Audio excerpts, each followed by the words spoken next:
There you go. Good morning. This is the Madera County Board of Supervisors meeting for August 15th. And County Council, do we have any additions to the agenda? No, Chair, members of the board, there are no additions to your agenda. Okay. Would you mind reading closed session into the record? Not at all. Thank you. Under Government Code Section 54957.6, you have conference with your labor negotiators. Your designated representatives are Roman Noriega and Joel Begay. The employee organization is all units, including all classifications. That's unrepresented employees, but not elected officials. Under 54957 in the government code, there's a public employee appointment, employment discussion for the position of animal services director that's been agendized. And the last is existing litigation under government code 54956.9 subsection D1. It's a bankruptcy, U.S. Bankruptcy Court, Fresno Division, case number 23-10457A11, Madera Community Hospital. Thank you. Okay. Are there any comments from the public on those closed session items? Anyone online? No comments online. With that, we'll go to closed session then. Thank you.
We have returned from closed session. County Council, do we have anything to report out of closed session? No, Chairman, there is no reportable action from your closed session. However, I would like to suggest going back to additions to agenda, which is number 1, to Okay. discuss something that came to the county's attention after the agenda was posted. Okay, and go ahead and discuss that item right now. Okay, thank you, Chair, members of the board. The agenda was posted, and after the agenda was posted, a letter was sent to the Board of Supervisors, and the letter is from the CEO of Madera Community Hospital. It'll be available to the public and added to the record. There is a request to provide the hospital with a response no later than August 15th, which today is August 15th. So the suggestion is to add this as a subsequent need item. There is a request to take immediate, or there's a need to take immediate action so we can be responsive to the letter. And if there's an agreement from this board with a 2/3 vote, then it can be considered at today's meeting. Thank you. Okay, so we'll need to make a motion to take up this item, find the need rose after the posting of the agenda. Is there a motion? So moved. Motion made. I'll second. Motion made in second. Any discussion to the motion from the public? And from the public, we'll bring it back to the board. Let's vote. Supervisor Poitras, Yes. Supervisor Wamhaugh, Yes. Supervisor McCauley, Yes. Chairman Rogers. Yes. Vote passes 4-0. And we'll take up that item later on. At this time, we're going to ask Pastor Leroy Gaffney of Mount Zion Church to come forward and deliver the invocation. And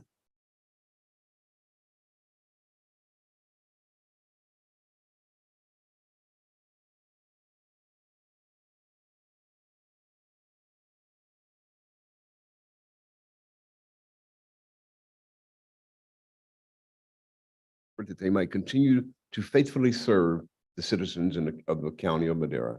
Bless this county, continue to prosper this county. In the precious and mighty name of Jesus, amen. that's good. You know,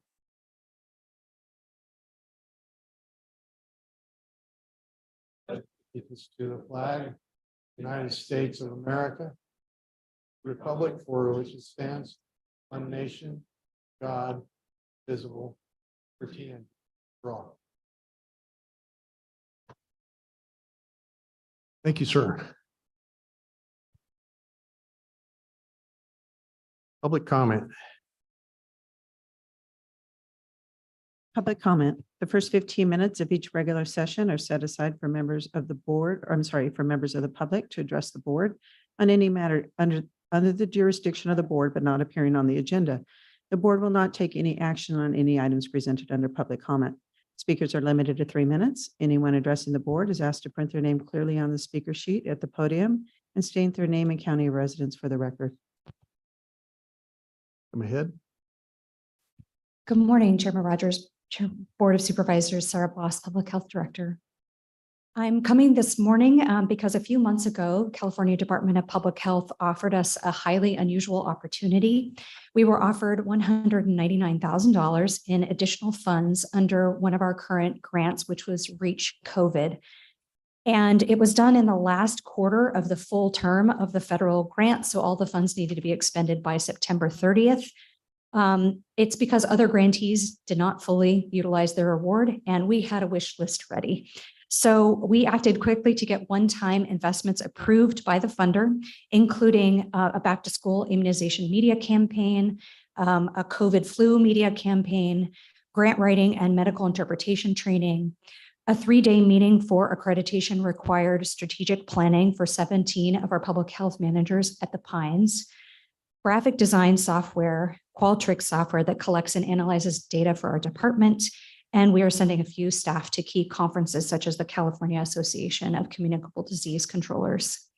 I'm providing this update to you today because this morning we were informed that because these were carryover dollars, they're not going to be sending forward a formal contract for approval. And I wanted you to be informed of these additional public health activities. Of course, we have a team that worked really hard to pull this together quickly, very proud of their work, and we have all of the approved items in writing from CDPH. Congratulations. All right, It's a big thank you. deal. Thank you. Any other public comment? Mr. Chairman, I just like to mention to the public, you're looking up here and you see a few of the Board of Supervisors wearing Hawaiian shirts. And this was on the suggestion from our board chair to remember those in the people in Maui and Lahaina who were devastated by the fire, for the lives lost. You know, who knows? I think the last count was in the 90s, but we know that's probably going to be well over 100. And but just to honor, to memorialize, remember, and to recognize the resilience of the Hawaiian people and to support them. So just wanted to mention that. Yeah, I'm glad you did, because I failed to even bring up open and close in memory of. And I came back from the island of Maui in late July, and I will never see it the same again. I've been there 14 times, and it's just heartbreaking to know what's occurred there in that beautiful little town and the people there. I've grown to know many of them on the main street in Lahaina there, and my heart goes out to them and their families, and businesses lost, the lives lost, and just a very sad state of affairs. Several of my friends also, in fact, one of my best friends, Matt Harry, lived there in Kihei for some years, and he's just devastated because of personal friends that were lost. And that it's actually a small island, a small community. There's less than 150,000 residents on the island, and most of the people that visit there aren't even residents of the island. They're tourists. But you kind of fall in love with that place if you've been there any time at all. And it's just a spectacular place, but the people make it spectacular. And our heart goes out to them. Our thoughts and our prayers are with them today. And by the way, it wasn't my suggestion, it was Bobby's. And thank you, Bobby, for thinking of that. Sometimes we're so close to a situation, we don't think about some things, and I appreciate you doing that. So we do open and close in the memory of the people of Maui and especially of Lahaina. Also, I want to include in that a community member, Tom Baird, who is the son-in-law of Gary Gersh and husband of Janet. So we're going to miss Tom. Tom is a good, kind man. And I love Tom very much. We spent a lot of time together through the years. So we'll miss him. And Chair, if I may Yeah. add, not only heartbreaking, but nerve wracking, for a lot Yeah. of people that do live in, very high fire severity areas. Really, their worst nightmares, right? So Yes. when we see things like this happen, very good reminder of, what the worst case scenario could look like for, folks that live in the wildlife urban interface, Right. or even in some of the more urban areas, right? So it's very stark reminder. So thank you for the opportunity. And I did want to open and close in memory of a resident who passed in a car accident last week. Wayne Pipes, individual I got to know during the campaign a little bit, actually. He offered some really kind of unique and profound advice to me actually during my campaign, which was just really simply let the people see you dance, which I thought was just really unique advice. And I think what he meant by that was, while you're on your journey through public service, make sure that you don't lose touch with why you started. Right. And so just really good advice. And so I would encourage you guys to let the people see you dance. In That's, memory of Wayne. well, I think also along that, I see another picture, and that's do it with a little joy, because you don't dance unless you're in joy. So that's true too. And since I am the odd one out, not wearing a Hawaiian shirt, I don't own a Hawaiian shirt. I would have had to have taken two of Chairman Rogers' shirts and sewn it together for me to fit into it. So. No problem, big guy. But it was, yeah, seeing some of the videos from that fire, people driving through the fire, just it reminded me of Paradise Fire, people driving through there and the panic that they had. Just a reminder of, all the what blessing, life is and what can happen. So quickly. Thank you, Mr. Chairman. Justin McComb, Assistant Chief for Madera County Fire. I just wanted to add on to the Maui fires.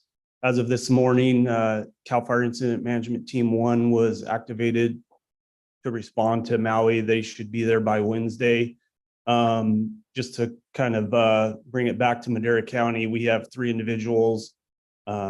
Deputy Chief Chris Trinidad, who's the Incident Commander of Team 1, will be en route with Battalion Chief Chris Renault, who covers mainly the Ranchos area. And then we have an engineer, William Green, who is assigned to Station 19 out of Bonadelli.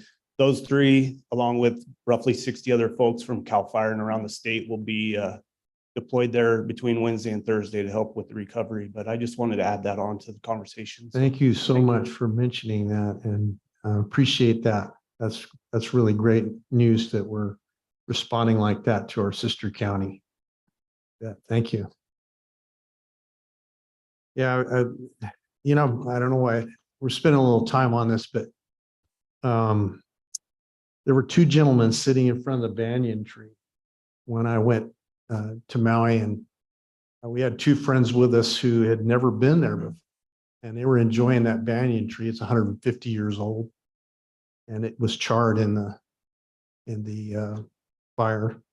But I was thinking of those 2 men. They were older gentlemen, and they'd been around a long, long time, and they were answering questions about the banyan tree as they were sitting there.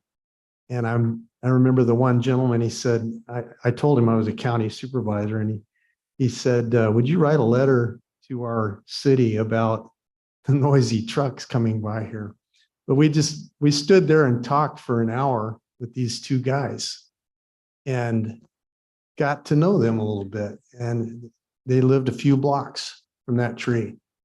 So my heart goes out to them today. Their lives were really wrapped up in that tree and in that community. And so my heart goes out to those two gentlemen. One was a United States veteran, and the other was an architect.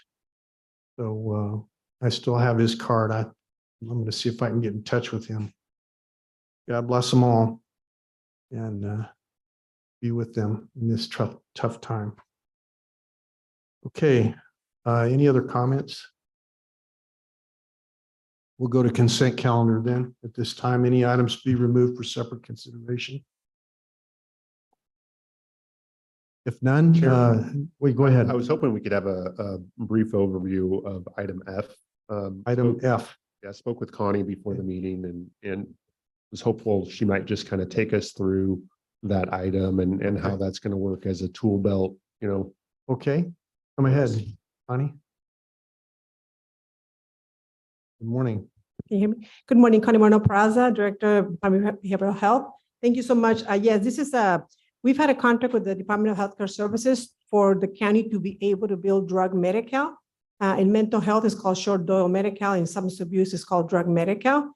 And we are able to currently provide screening, assessment, group treatment, individual treatment. We are offering some relapse prevention services, but we can't bill for those yet. We provide what's called medically assisted treatment for folks who are suffering from opiate addiction via contracts. We have 3 contracts for that. So this 2.9 gets stretched great for us to serve our residents. We offer services in 3 out of our 4 clinics. We are waiting to certify 1 more so that we can be in our 4 clinics. What we want to do by January, we hope that the state is able to allow us to come back to you for another item to become what is called a drug Medi-Cal organized delivery system.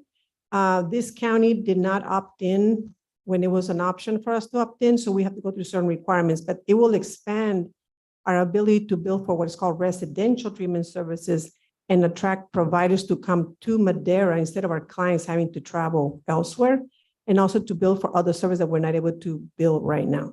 But this amazing amount of money helps us to serve folks with co-occurring conditions who may have opiate addiction, heroin addiction, any type of substance use disorder. And again, we serve all ages. So we are blessed that we do a lot with this amount of money. Yeah, and we'll be expanding more as we work with our other partner agencies.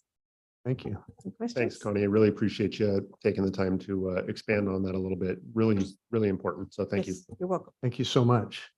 Any comment from the public on the consent calendar? Anyone online? No comments online. Okay, bring it back to the board. What's the pleasure of the I'll board? move for approval. Motion made and second. Let's vote. Supervisor Poitras. Yes. Supervisor McCauley. Yes. Supervisor Wamha. Yes. Chairman Rogers. Yes. Vote passes 4-0. Item 6A. 6A, Board of Supervisors Department, presentation of a proclamation honoring Chief Dino Lawson on his retirement from the City of Madera Police Department. Well, I want to just say a word about Dino, and I'm sure there are a lot of, if anyone would like to, feel free to come to the mic too. But I do want to say that I've known Dino quite some time now, at least 10 years. And he's one of the most friendly guys that I've ever met. He just, even outside of his job, he exudes that personality of, I want to get to know this guy more. He's a good guy. And he definitely is a good guy. We've had some wonderful times together. We've broke bread together. We've been on the shooting range. We've done all kinds of things together. And I really appreciate him, not only for his friendliness, but for his integrity. And he has stood for all the things that I consider important in the values of a human being. And he has been definitely a great leader in this community. So with that, we congratulate you on your retirement. Wish you all the best. Don't be a stranger. And keep plugging, man, because you've got a lot to offer still. And we're grateful for you. Anyone else have any comment? Yeah, I'll just say a few words. I had the opportunity to spend 12 years across the street on the city council.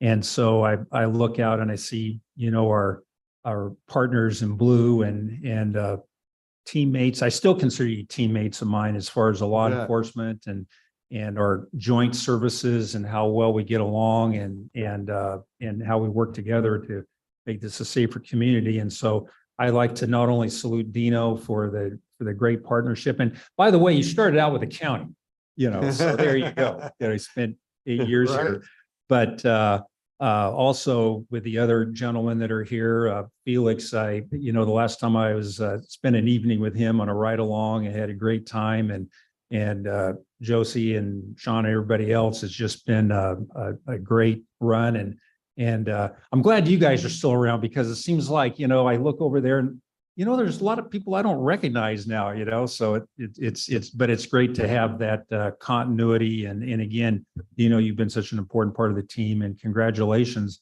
on your transition, into another great opportunity. So well deserved.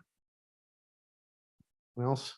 I'd like to say something, Chief, and I don't know you all that well. We've encountered each other every now and then, but I'm coming into my 13th year as a police officer myself. And, I think everyone here who's wearing a gun and a badge can attest, when you see someone that makes it to the end, it's a big deal, because it's a tough job. It's a young person's job, and it requires a lot from you. And so when you see someone go the distance, it makes me smile, because it gives hope, that the others around you can carry on, because it's not easy. And when you see a 30-year career, it's quite an accomplishment, and you don't really understand how quite an accomplishment it is until you've been working that job for 30 plus years. And so congratulations. Absolutely. By the way, Mr. Chairman, I still think of you as young, Dino. Okay. All right. Absolutely. We're in the young category, aren't we, brother? You're still in your 50s. I mean, that's young. Brett Frazier, our assessor, has something he wants to say as well. So come on up. Don't know if there's public comment, but I remember him as young Dino as well. Seen him in a lot of different positions. And I remember when he got the job as the chief, I was super excited just knowing what kind of excitement he brings, what the officers thought of him, and just knew that he was going to, just create a great cohesion. And you certainly did that, and did it even more than I had even expected. But one of the things that whenever you see Dino out, there's no one that doesn't know him. He goes up to absolutely everybody. You see him at a parade, you'd think he was the grand marshal of every single parade he's ever been at. He's out there hugging people and talking to kids, and just being that community-minded police chief that that when Dino's there, things are good and safe and secure. And Dino's always told me when I came over from the city to the county, he's like, "We'll get you back in blue someday." So I wore my bluest shirt today just for you, Dino. But I love you, and I can't thank you enough for everything you've done for this community that we all love. So good luck in your future endeavors, and I know we'll see you around. Now you can even enjoy those parties even more when we're at it used to be at the Hospital Foundation. Hopefully we'll keep doing those. I guess we need them too. There you go. Yeah. As a testament to our law enforcement team, and to Chief Dino, as well as our Sheriff Tyson Pogue, and now our other it used to be Dave Revere, and now it's Jeff Palmer. But as a testament to those men in our county, we have not had any real incidents that I can even remember that I can put my finger on, looking back through the many years I've been in public service. And it's just and with Jay also, I want to include Jay in that, because he was our sheriff at one time. So the many years that I've been in office, these men and women have kept our community safe, peaceful, and on the right track. Thank you for all of that. And you're a big part of that, Dino. Thank you so much. I can think of the many times that we've texted back and forth on various things, potential things. People will never know what potentials were out there, but we do. And we know that there was good men and good women on the line ready to do what needed to be done to keep us safe. And we're grateful for that. Thank you so much for the service. Yeah, come ahead. I can't let you get away with this one. No. Connie Moreno Peraza, I just want to publicly thank you. I've thanked you in person, but I've only been here a short time, 2 years and 5 months and 3 hours and 2 minutes. No. No, but I want to say that he was the very first person that I met. And Jay told me to keep my name straight with the Gino and the Dino. So to this day, I remember. But I do want to thank you because you are one of the first chiefs of police that I meet that cares for behavioral health, cares for our clients on the streets, our homeless folk, either mental health or substance abuse. He doesn't want them in jail. He doesn't want them arrested. He wants them to get services. And that's rare to see. So I want to publicly thank you for that and always being there for us. Your team is amazing. They respond to us when we have crisis situations where we need public safety next to us. So I want to thank you on behalf of our department for being a friend, being a colleague, and being, again, always professional and caring for us. Thank you. Anyone else? Free. Hey, I'm going to ask the chief and I'd also like to ask all the law enforcement present this morning to come up and join us in this. All first.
Oh, by the way, we do have cake. We're going to have that. So we want to make sure he doesn't leave yet. We still got cake in your honor right here. So stick around, guys. We're going to take care of one more and then we're going to take a break. So item 6B. 6B, presentation of a proclamation honoring Cindy Avila on her retirement from the Madera County Animal Services Department.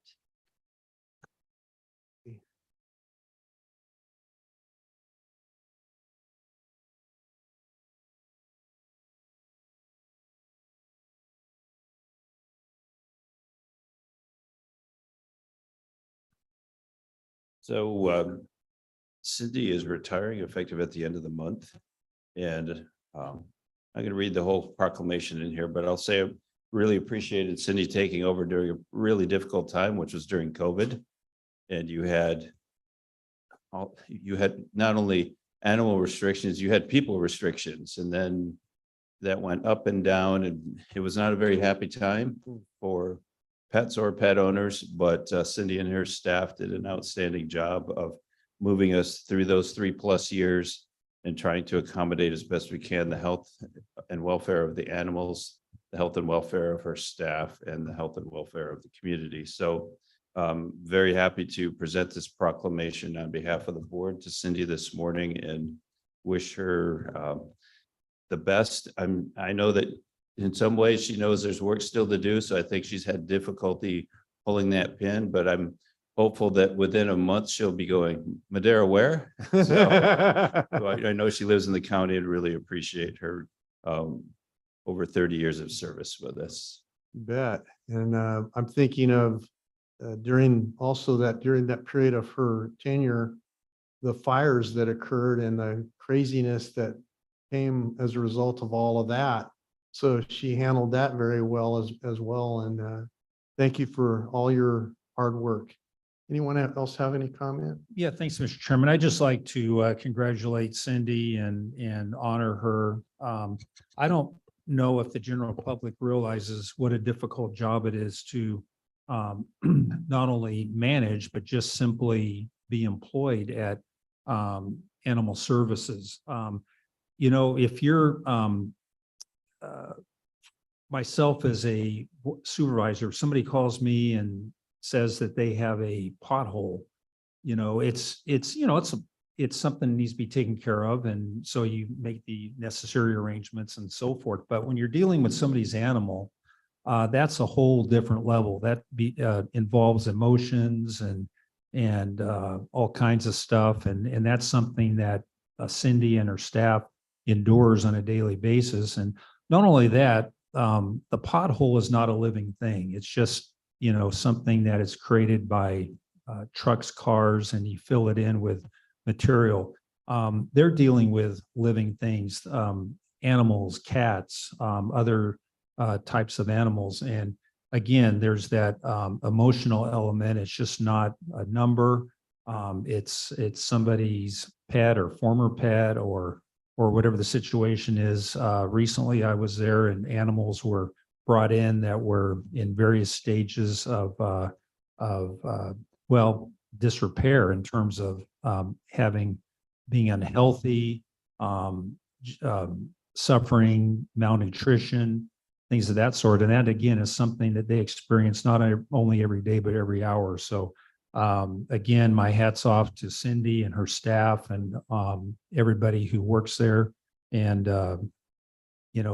enjoy your retirement, your transition. I hate that word retirement because that's usually, you always think about what's the next big event in life. And that's anyway, so don't want to talk about that. But so as you transition and continue to be involved in the community, congratulations, keep up the great work. Thank you.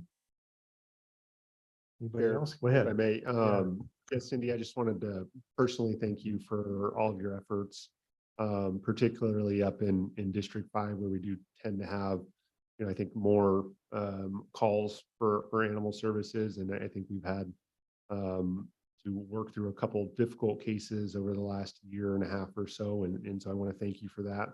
And let you know that I was talking with Sharon Fitzgerald yesterday about, how the heck do we replace Cindy? And she respectfully replied that you can't, because Cindy is tough as nails. And she proceeded to tell me a story about you and an emu, which, gosh, I wish I could have been just a fly on the wall to witness you wrestle an emu down to the ground and get it taken care of. So again, just thank you for all of your time and thank you for all your efforts and your. Else?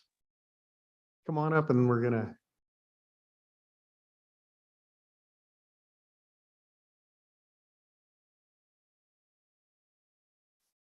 Hello, thank you so much, more members of the board. My name is Araceli.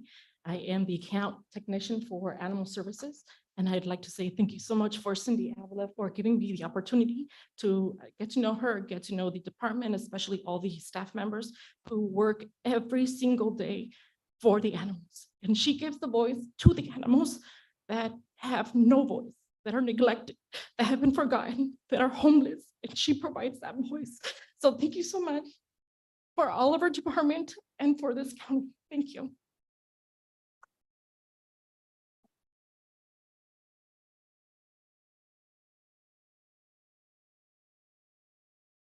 Try.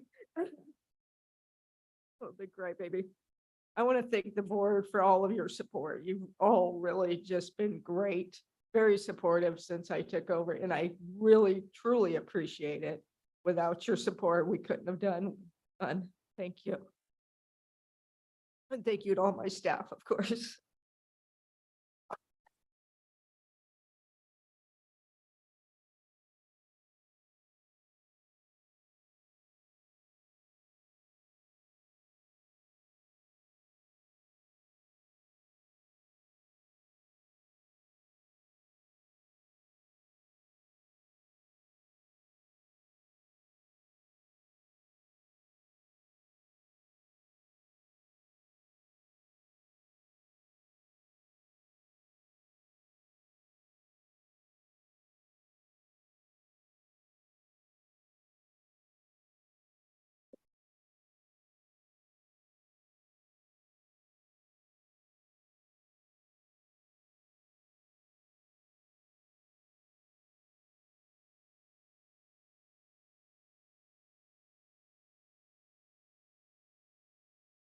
We will be taking a 10-minute recess.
our recess, and congratulations to the two retirees that we honored today. 6C. 6C, Child Support Services Department, presentation of a proclamation proclaiming August 2023 as Child Support Awareness Month. Welcome. Morning, Chairman and the board. Morning. I'm Sarah Honeycutt with the Madera County Child Support. I'm the director. And I just wanted to take this opportunity to ask you to declare August Child Support Awareness Month. As you know, we consider our program to be integral in poverty prevention. And we currently have 6,300 cases. And this year, fingers crossed, we are hoping to have collected $12 million. We are on target. We might come just a tiny bit short. We've started new programs this year with the jail, where we're actually going in and doing some early intervention with non-custodial parents, giving them information on the things that they can do once they are released in the programs that we offer. We're trying very hard to be more community-based. We're going to be working at the probation office as well. We'll have someone come there once a week and visit. One of the new laws that passed is to help parents that have children that go into the foster care system. They're no longer referred to our department.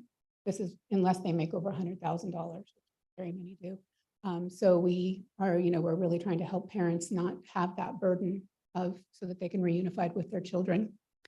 And today I have brought with me Cynthia Ramos, who is now my deputy director.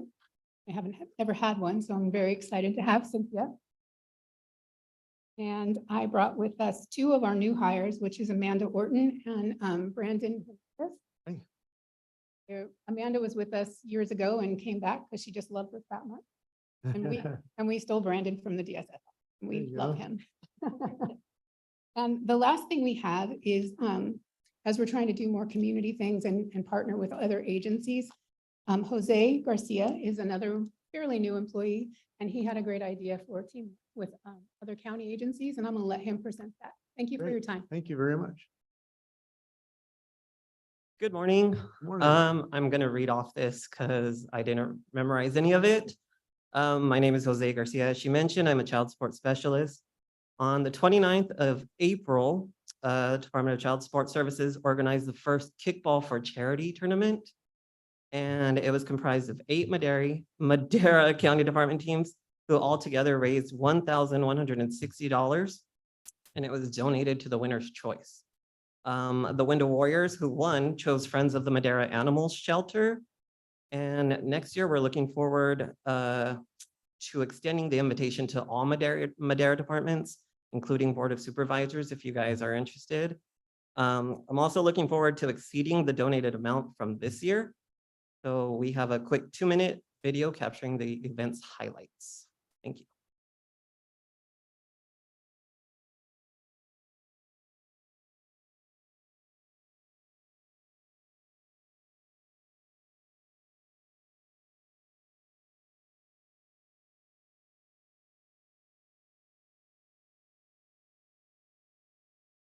I always have problem with this.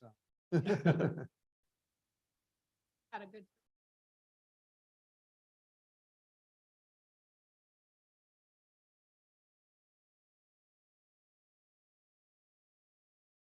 Blue fighters.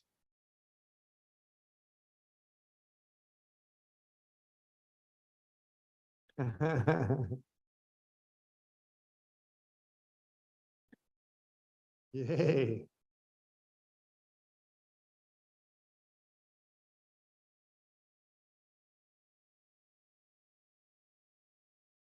Oh my goodness. Wow, somebody really took one for the team, huh? I hope the flu fighters were there to help her. They had the kit.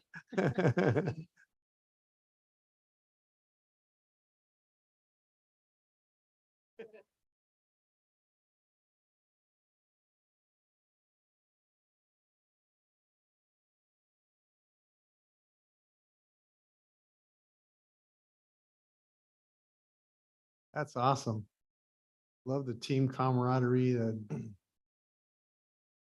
department pride, and oh, that's cool.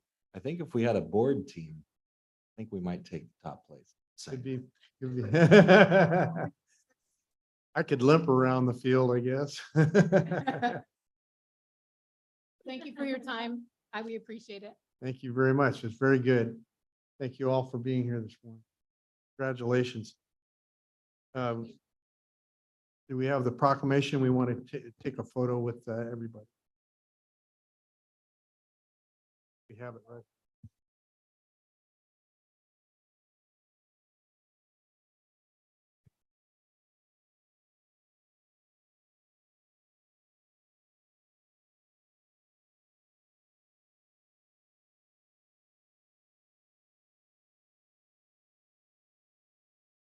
That's all right.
Right.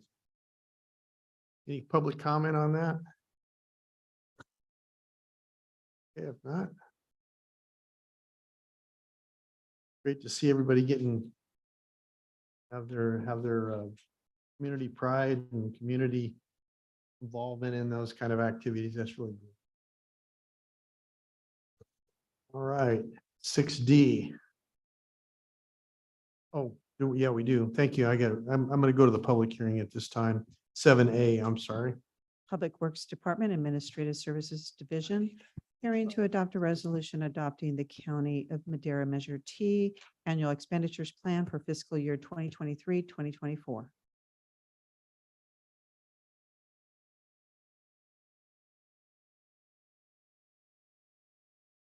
Sorry, let me get this going real quick.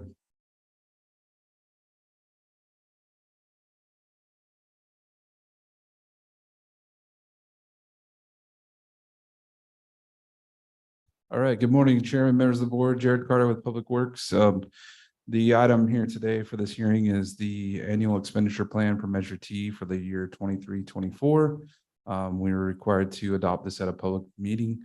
And we have a short presentation that I'm going to go through with you just to maybe highlight and talk about a few of the things related to our planned use for these expenditures or the funding for Measure T this year. As you're aware, probably there are several programs within Measure T that we utilize, and they're designated for different types of projects and uses based on the investment plan for Measure T. The commute corridors and farm to market is primarily related to regional routes. In the proposed expenditure plan, we have several projects and items there, including those that you see here on the screen. We use that funding to help with maintaining our payment management system and also doing the update, which you're aware is currently going on through our consultant, collecting the payment condition assessment. We had a project on Avenue 7 that was recently completed. We were able to leverage state SB1 funds as a result of having Measure T. We were able to access the local partnership program funds and be able to match with our local funds. So that a large portion of that project was actually state funded in conjunction with the Measure T. The 200 Bridge project, is most of you are aware, we just completed and opened that project. That was a huge success, getting that project done. Overall, that was about a $12 million construction project. About 6 to 6.5 million came from the MCTC or MCTA portion of regional, and the other 6 million came from our local regional funds. One clarification, I know there was some information that was shared that we borrowed money because we didn't have enough. That was not the case. The high-speed rail money that was given to us, we used that to advance the construction, and all that funding is being paid back. So there is no anything owed back to high-speed rail or that fund for this project. The Midtown connector, as you were, has been completed. However, we do have mitigation that's going to have to continue for that project. So we've budgeted some money in there for that. The Avenue 25 bridge replacement, again, is another project where we're able to leverage federal funding. Overall, I believe that project's about a $7 million project. So we're going to be able to, essentially, it's going to cost us about 10%, 11% of that cost out of Measure T. So another opportunity to leverage other funding. And then Avenue 15 rehabilitation, there's 2 segments that we're looking at doing there. From Road 29 to Road 36 was completed back in 2009, I believe. We rehabilitated that segment of road with ARA funds, not ARPA, but ARA funds. Those are federal funds that were used to rehab that. So we're going to go back and do a preventative maintenance treatment on that to maintain that segment of road and keep it preserved. And then from Road 36 to 41, we'll be doing some more aggressive treatments with overlays and dig outs to help improve that segment. And the street maintenance program, this is where we essentially take this money and we put it towards our overall kind of street maintenance throughout the county. If you recall, we have about 1,500 miles that we maintain as county maintain, in addition to the maintenance district roads. This funding is essentially to help supplement our gas tax money that we get, along with some of the SB1 money that we do now get for regular street maintenance operations. And then surface seals, which we will be identifying once we have the updated pavement management data that's being collected right now. I mentioned the maintenance districts. There is a component of Measure T that is specific to use in maintenance districts. Most of you are probably aware that we do have the most maintenance district in the state of California. A lot of those are road maintenance districts. And so historically, we've used Measure T, this portion of Measure T, to help match funds through those maintenance districts. So there's about 26 districts that are slated to have work done in them. They're listed here. Some of them are in the valley. Majority of them are probably up in the foothills. You can see there a lot of them are up in Supervisor McCauley District 5, where we do have the majority of our road maintenance districts. So again, that's another great opportunity for maintenance districts who don't generate a whole lot of money for their road maintenance to take advantage of what they can save and put together for maintenance projects to supplement that with Measure T. Here's the second portion of the list for those maintenance districts. The flexible funding has been impounded. It's been impounded every year to go towards regional projects. It's something that MCTC takes that funding and uses it towards our overall regional tier projects through their regional program. The 80/80 compliance portion doesn't generate a lot of money annually. However, we have been building that up and plan to use that on a couple of projects that we're working on currently. The North Fork pedestrian project through the town of North Fork there, and also looking at improvements in Oakhurst, pedestrian improvements. We will be using this fund to help supplement those project costs, specifically for the ADA compliance portion of that. And then also when we do certain rehab projects or maintenance projects, we are required to bring any ADA facilities up to compliance if they are within the project limits. So we don't have a lot of those, but in the cases where we do, we use this funding to help do that work. On the transit enhancement side, we've recently been, given the opportunity to leverage more federal transit dollars through different, different funding programs that have been approved at the federal level. However, those do require a match on the local edge, local side of things. So a lot of the Measure T money is going to help to make that match so that we can take advantage again and leverage those federal funds for the transit operations in our Madera County Connection transit service. And then there are some capital projects as well for transit, bus stops and things like that that are going to be happening. And then the environmental enhancement, for this portion of the funding, we are using it again to leverage federal funding, the congestion mitigation air quality, or CMAQ as we call it. We have several projects that we've programmed over the last several years for shoulder paving projects to pave out shoulders and reduce the dust. It also will include rumble strips for safety. And so this round of projects that you see on the screen here, there's about 6 locations that we'll be doing in this this fiscal year. We do have about 9 more that are scheduled to be done. However, they are currently on hold due to environmental issues. And so as soon as we can get through that, we'll be adding those into the program and get those going as well. So with that, I'm available for any questions. With the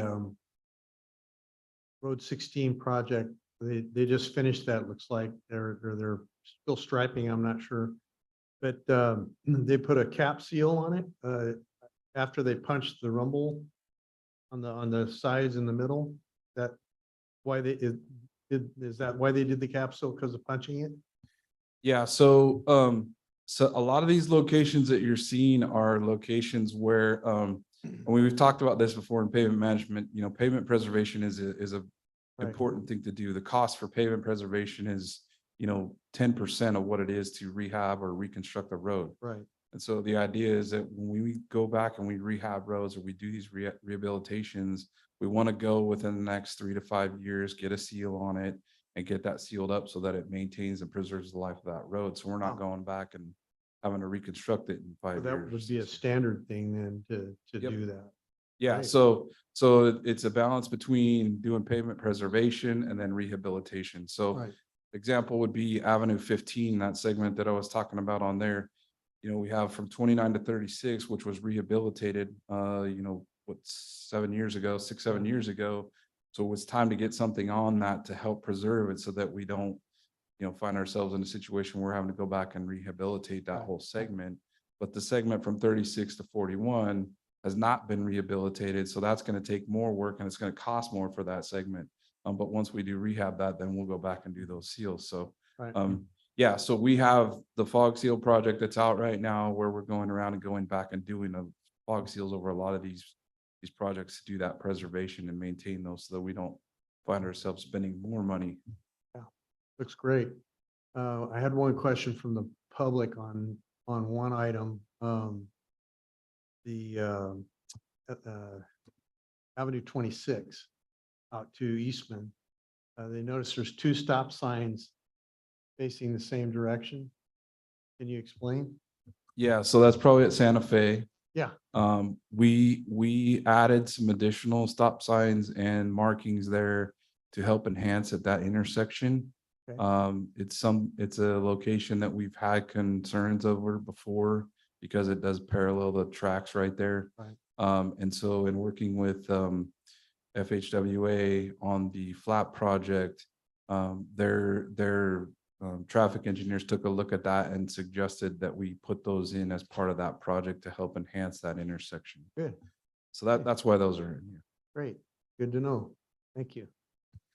Any other questions? Yeah, Go Mr. ahead. Chairman, first of all, thank you, Jared. Great presentation. I think it really shows how Measure T enhances and helps us keep our roads in good repair, and that's always our goal to get there. What's interesting is I always think about the public in terms of their understanding of Measure T. And a lot of times people are going to look at something that's really short or a little graph or something like that, they're really not going to take the time to, read much in detail.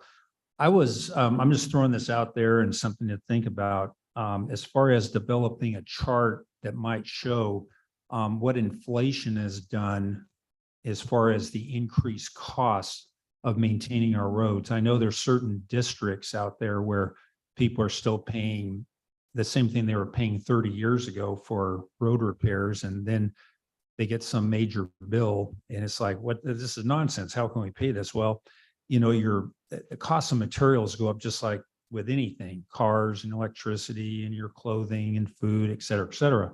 So I'm thinking that that might be a good thing to do, is just kind of show a chart that shows what inflation has done to our costs. And then the other line on that chart would show what we're bringing in terms of revenue, whether it's, SB1 or other gas tax revenue. And then how Measure T helps to bridge that gap. So sometimes a visual really helps out folks so they can see something and go, wow, without Measure T, there'd be even a bigger gap and there'd be fewer projects that are going to be completed. So just throwing that out there. It's not a, fire drill or anything like that, but it's something to take a look at. So thank you. Good comment. Yeah, great suggestion. Measure T is super important to our community. It's what enabled us to have good roads throughout the county, especially, for areas like Lavina, whose PCI is at 90%.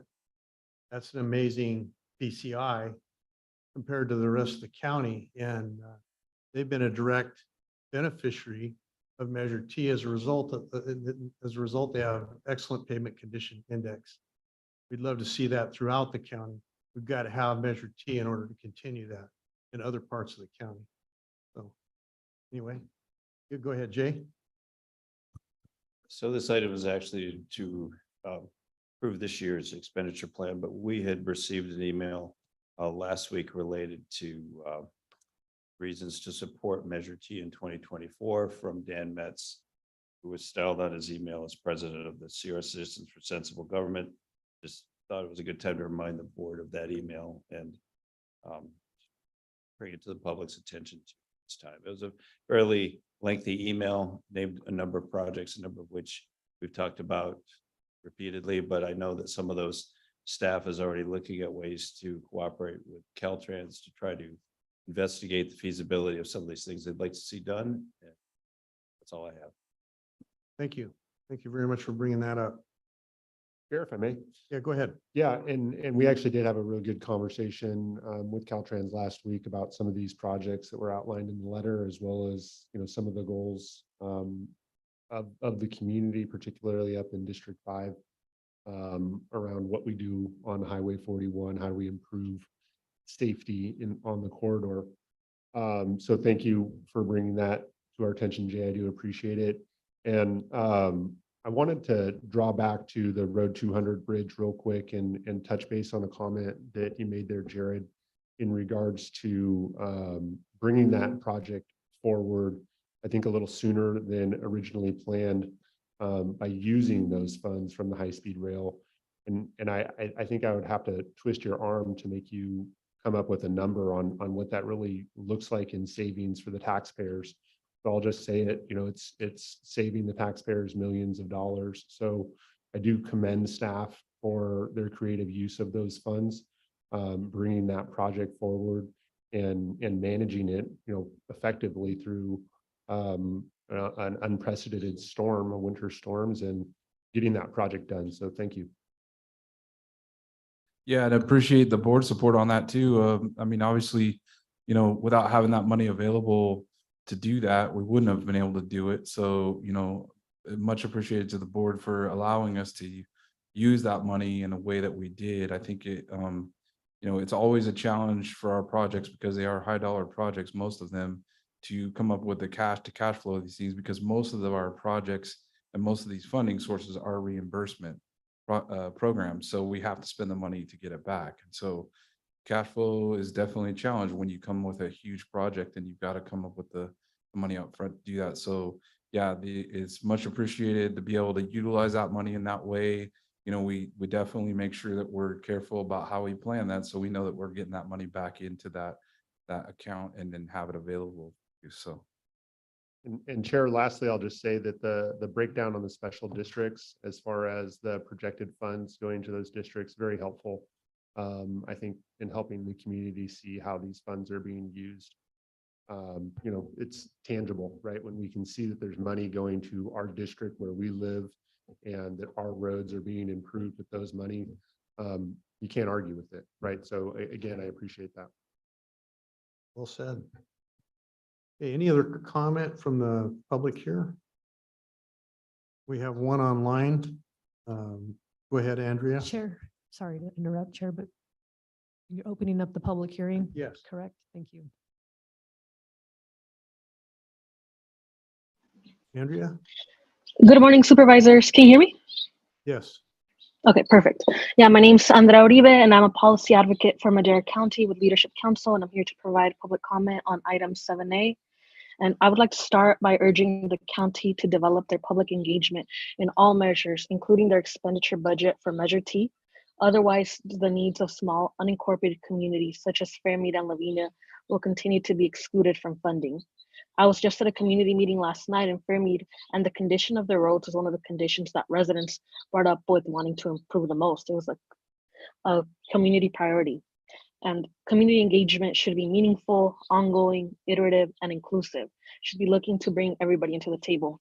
And I acknowledge that the county and its associated public agencies have a huge responsibility to respond to more than 1,500 miles worth of roads. However, this only increases the need and reason to include an equity component into the Pavement Management Act. And a complex matrix without equity is still political if it continues to exclude small unincorporated communities such as Fairmead and Lavinia. And we invite you to walk and drive the roads in and around Lavinia at night. There's still a need for pavement, pedestrian infrastructure, and street lighting. Yeah, and I think the Measure T expenditures, like overall, need a community-driven public process for renewing Measure T. And I'd really like to see y'all start engaging the public throughout all efforts of Measure T. And we might be setting ourselves for a repeat of 2022, where Measure T doesn't pass if the public's vision and needs aren't represented throughout Measure T. So I'd just really like to encourage y'all to continue to put the public priorities forward and to continue to do meaningful outreach. Thank you. Any other public comment? Not online. Okay, I'm going to close the public hearing and bring it back. And I don't usually engage in public comment, but this is a hearing, and I wanted to correct some misconceptions that were just put out. I think I just stated that Lavina Pavement Condition Index is at 90%. That's 50% higher than most of the county. And in addition to that, some of our more affluent communities like the country club area, they don't have lighting in their district at all. And, you know, so to characterize us as ignoring small areas of our community is absolutely false. They are giving adequate attention to everybody. Everybody has needs. So I just wanted to point that out. Any comment from our directors? Okay. If not, what is the pleasure of the board on item 7A? Move for approval. Motion made. I'll second. Motion made and second. Let's vote. Supervisor Poitras? Yes. Supervisor Wamhaugh? Yes. Supervisor McCauley? Yes. Chairman Rogers? Yes. Vote passes 4-0. Item 7B. 7B, Board of Directors, Special Districts, Public Works Department, Administrative Services Division, hearing to consider adoption of a resolution confirming the report on and authorizing the auditor controller to impose liens for delinquent utility fees and charges, and to send and authorize the Public Works Department to handle the collections effort. Maintenance districts number 1, 5, 6, 7, 8A, 10A, 19A, 19B, 22A, 24, 27, 28, 33, 36, 37, 40A, 42, 43, 46, 58, 60A, 63A, 73A, 85, and 95, and service areas number 1, 2B, 3, 3B, 14, and 16. Good morning, Mr. Chairman, members of the board. Andrea Saldati, Deputy Director of Public Works. This is an annual item that we take before your board, and it allows us to roll over delinquencies that have been accumulated through the fiscal year and roll them onto the property taxes.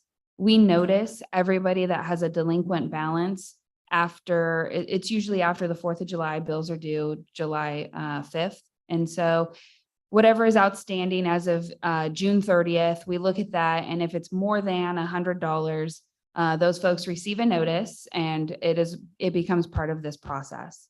Notices were sent out on July 14th for this public hearing. At this point in time, we do have a handful that we would like to ask if we can remove. They have been able to true up their bill between the hours of yesterday and this morning. And so we would like to ask that those be removed. I can read them into the record. And then if there are any folks online or here within, if there are questions about their property or their bill, we would love to be able to clear those up before we actually move forward with putting them on the property taxes. We are also doing something a little bit different this year. We are sending a handful of accounts to collections. It is an outside agency, and these are accounts that are no longer the property owner, but they did not finish paying their bill before the property was sold. There are only 30 accounts, and they total roughly $5,900. And so we would like to ask permission to be able to move forward with rolling those to collections. And that is a completely separate process. It is written in the resolution, but we did want to draw light to the fact that we are doing everything we can in order to true up everybody's account at the end of the fiscal year. The two that we would like to remove from the list is account number 70221-1790. And the other one is 70460-0245. Both of those have been paid in full and have been confirmed. There are two other properties that we received emails for yesterday with confirmation of payment. We personally have not received that payment yet. I believe you as the board do have that information. If you would like to move forward with removing those from the bill, we can do so, but we do not have confirmation that we have received those dollars yet.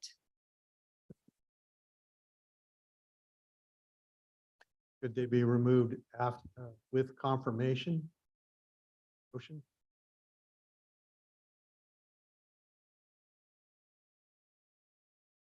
Whatever the direction is, we can move forward with. Okay, very good. Mr. Chairman, I just have a question. That's okay. Go ahead. Okay, great. Thank you. So thank you. Great report. So when the delinquent balance is added to the property tax bill, so then their property tax bill, let's say it's $1,500 a year, and they owe us this would say $1,000. So it gets added on, and they're supposed to pay it in the two halves or something. So it'd be like, $1,500 would be $2,500. And if they don't pay their property tax bill, then the property taxes are delinquent. Is that how that works? That is exactly the process. Once this list is adopted, we turn it directly over to the auditor controller's office, who then applies those charges onto the tax bill. Those dollars are split between the two separate payments for December and April.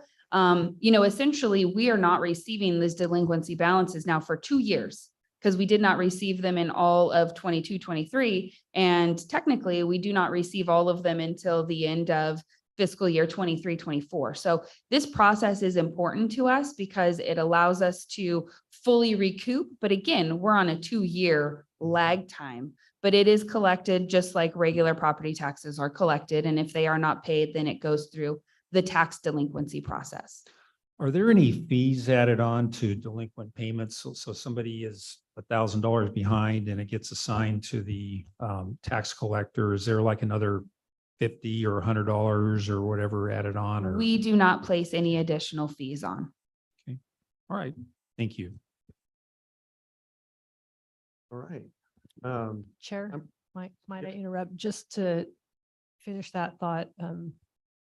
Andrea's department may not add fees and charges. However, in the resolution, the auditor controller, part of the resolution is to authorize the auditor controller's office to impose and record liens for delinquent utility fees and charges, plus any applicable processing fees and administrative charges. So there might be some on that end. So we could include that in the motion? It's in the resolution. It's Oh, okay, very pardon me, good. It's built into the resolution on section 2. So just answering that on behalf of the auditor controller side of the process, it may be there. Yeah, it creates costs that should be borne by the people creating the cost. That's the whole thing, is responsibility. And Chair, I do have one that I would be hopeful we could remove on confirmation of payment. I don't know if now would be the time to read that account number into the record, or we're looking at 70081 -0490 -00.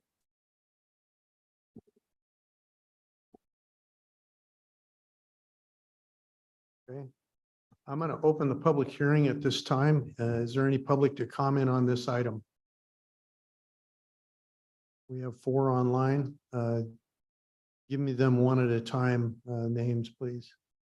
Oh, we have one in the room that would like to speak as well.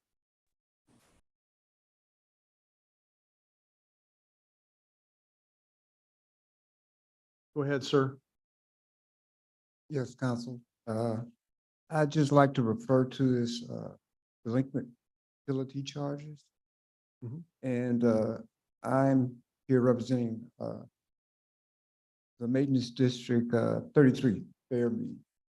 And I myself have been hit with the delinquent charge. And my wife and I are on limited incomes. We're on Social Security. And the reason why I fell back was because, as you know, this year, the gas price, the food price, just the maintenance of your home alone costs a lot more than they did in the past. This still is no excuse for me overlooking the fact that I had a utility bill. It's just that it got hard at a certain point in our lives. So we were delinquent. I missed the date to apply for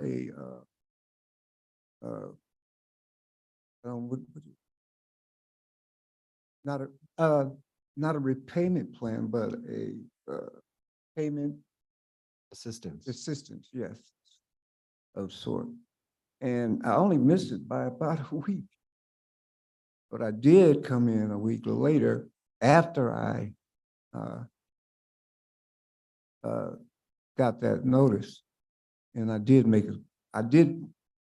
attempt to make something. I made it $140 payment on the bill. And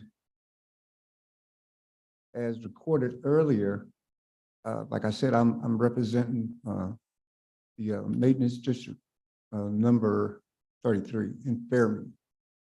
And I just would like to see if I could be taken from that list for a lien, and see if I could get an extension, some kind of help to make sure that my bill is paid. If you'd like to talk with our staff, I'm not sure what can be done on that in that regard, but they might be able to help you. Chairman. Yeah. I think that it's possible, sir, I don't know who you contacted, but I think it's possible that CAPMC still has some utility bill money. I texted Maddie to see if she could answer me while he was here, Right, but that's what Andrea was trying to tell me. I couldn't make it out, but thank you. I appreciate that. Yeah, my staff will put you in touch with CAPMC, who can probably help you with. Okay, but the thing that worries me the most is the maintenance area or district, excuse me, I'm sorry, 33 in Fairmead. The word lean is what worries me. Sure, I got you. I got you. Anyway,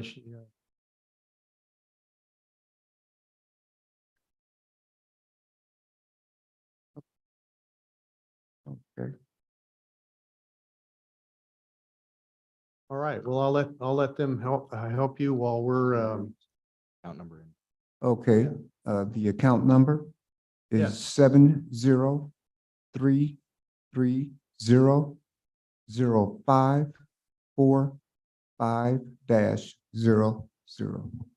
okay. And what we can do is include it in the list of confirmation payments. Confirmation is made that it's been taken care of and there will be no. Thank you. Thank you, sir. Appreciate you coming forward and taking responsibility. Okay, ladies and gentlemen, have a good councilman. You have a good day. All right. We have 4 other speakers. I'm going to go with Eric. Eric? Yes, hello. Yes. Yes, I just over 10 months ago was diagnosed with stage 4 cancer. I did let this bill go delinquent, and I got the letter at my mother's house, which was, I don't live there. So it had been sitting there for a few weeks. Anyway, I just wanted to show confirmation of my payment and be removed from that list also, if possible, please. I don't know if you can see this. I made a copy of it, and this was paid over the weekend. I guess it doesn't confirm until today. Actually yesterday, the 14th. Can you read off your account number, please? Yes, sir. It is 1-70221-0915-01. Okay, thank you very much. And we'll make sure that that's on a list of confirmations. Thank you so much. Daniel? Go ahead, Daniel. Yep. Good afternoon and morning. I'm from Anchorage, Alaska. I live in Anchorage, Alaska, so I was traveling all summer.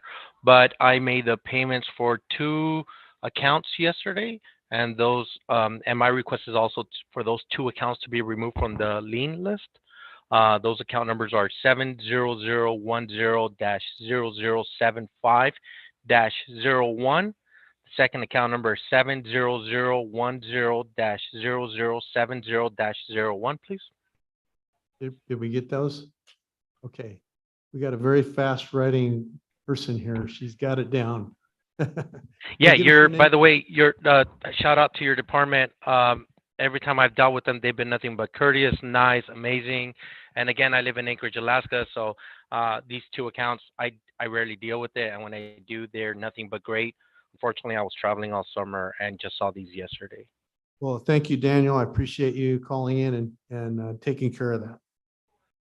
Okay. And can you give us your full name to make sure we have the account numbers right? Yep, it's Daniel Ramirez, and co-owner is May Ramirez-Zhang, X-I-O-N-G. Okay, we got that. Very good. Thank you, sir. Okay, and I have, I had 2 Erics on here. I had Eric N and Eric I. Is Eric I on the phone?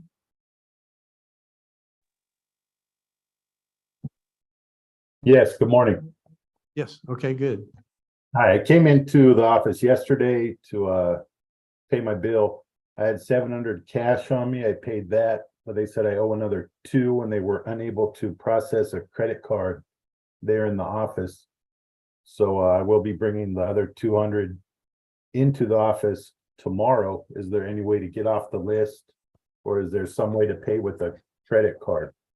We can put you on the after confirmation to remove. Okay, do I have to do anything further after I pay it? Give us your account number, please. It's 70221-1085-00.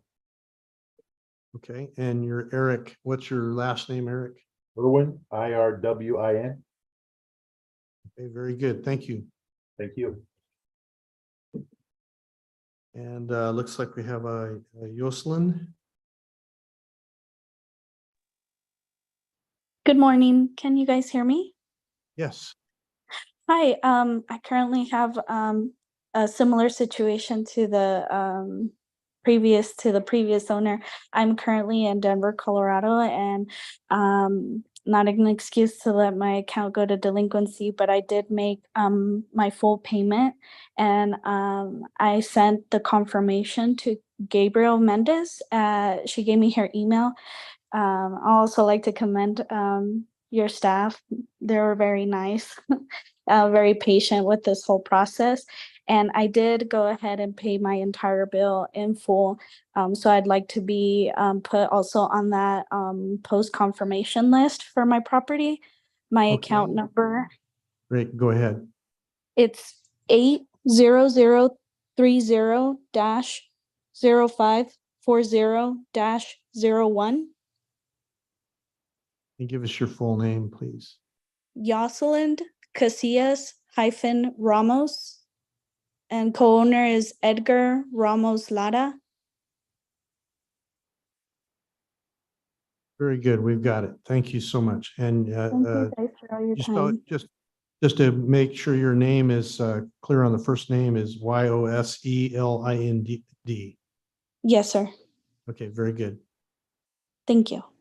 You're welcome. Are there any other public to comment online? Okay. Anyone else to comment in person here?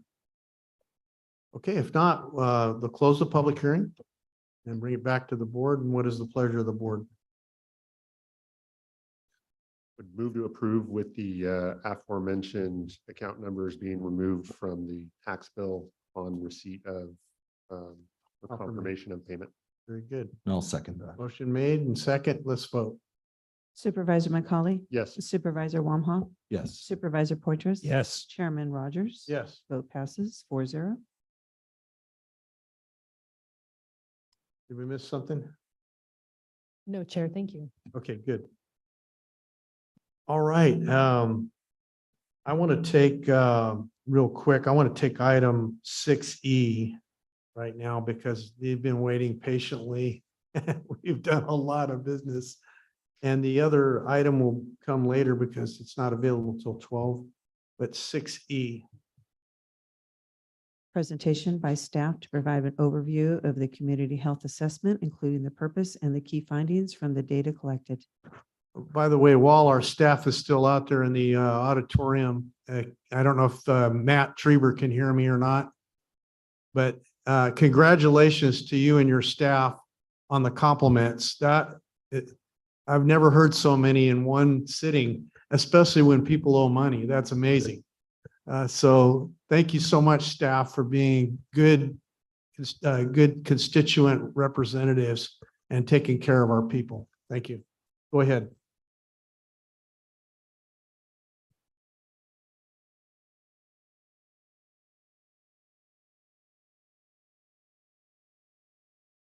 Push the button.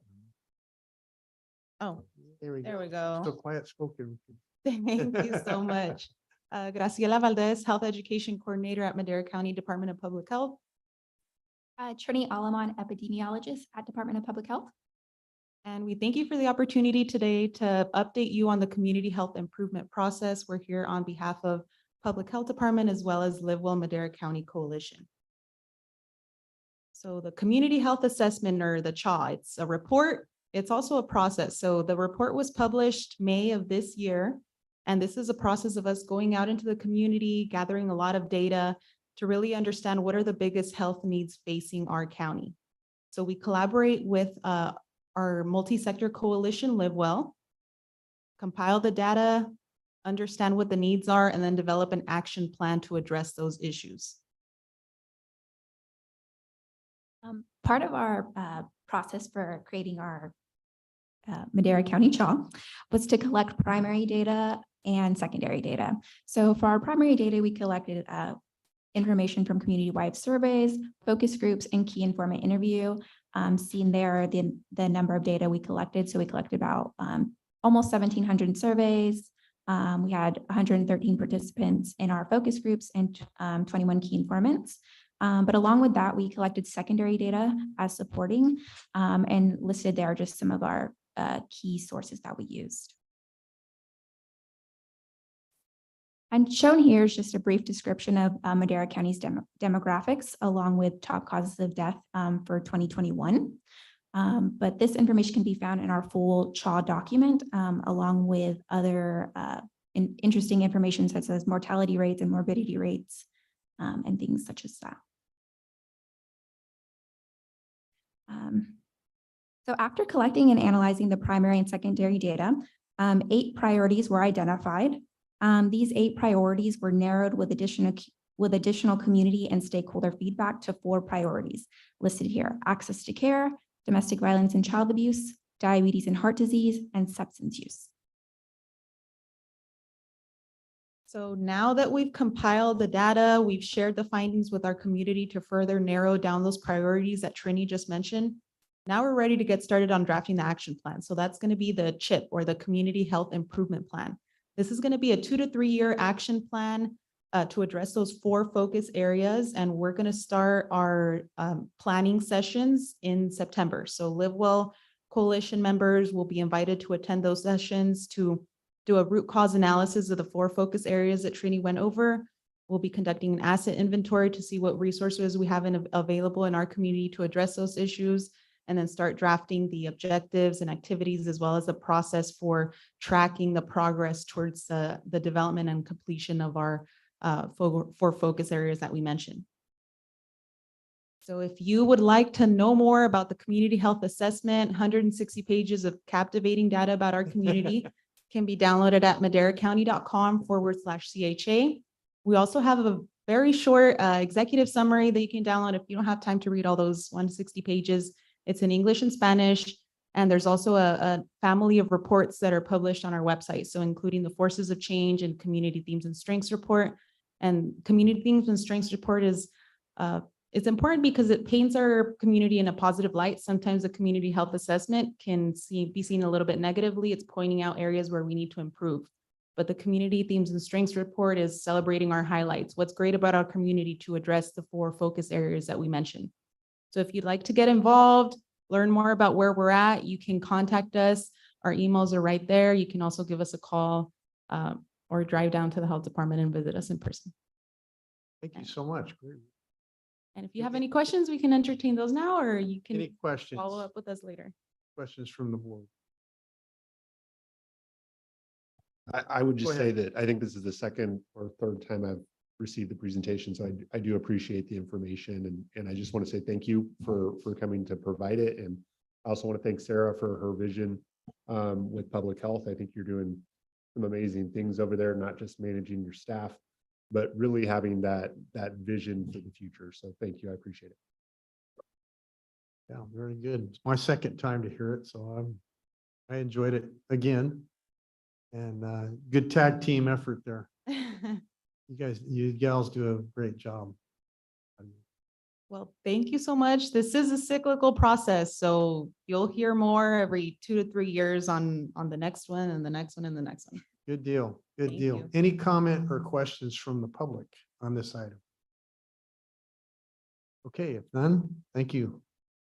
Appreciate it.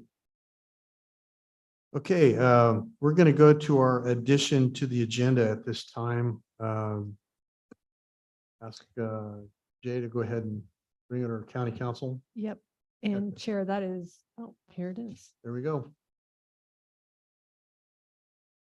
So Chair, this is an item that was added at a subsequent need item to respond to a letter that was sent on behalf of Madera Community Hospital. Thank you. So very late Friday afternoon, we received a letter from Madera Community Hospital expressing their concern over the fact that the notification for the distress hospital loan program, which had originally been communicated out to the interested parties as coming in mid-August, now may not come until mid-September or slightly later. So they forwarded to us a request to consider and engage in another 30 days of engaging their burn rate expenses, similar to what the board already approved previously on the 1st of August. There are a number of things that we are going to do as a result of receiving that letter, including reaching out to people at the state to try to determine why this delay, because it's very expensive to pick up that level of expenses. One of the other things that we would like the board to consider would be sending a letter over the chairman's signature to the mayor of the city of Madera to see if they will assist in engaging the cost of these expenses if it's determined that the hospital does need money beyond the August 26th deadline that the was previously determined when the board determined to provide 30 days of support. Joel has a copy of the letter here. We can distribute that to you all. You take a minute to review it, and then we can answer any questions you may have about that letter. Yeah, I have read the letter and I think it's a good letter, and I think it gets straight to the point that this is not the burden of one entity, but this is the burden of a community, and it needs to be shared as a burden. So far, the county is the only one that's stepped up, and we've provided $2 million worth of CARES Act and ARPA funding. And I think it's apropos that the city of Madera, who has received $23 million in ARPA funding, could take a small percentage of that to offset the needs of the hospital during this critical time as a bridge to potential reopening. And that's the goal of everyone involved. We're partners in this. Let's be partners and take care of the circumstances. That would be I think it's a very reasonable request. Any other comments?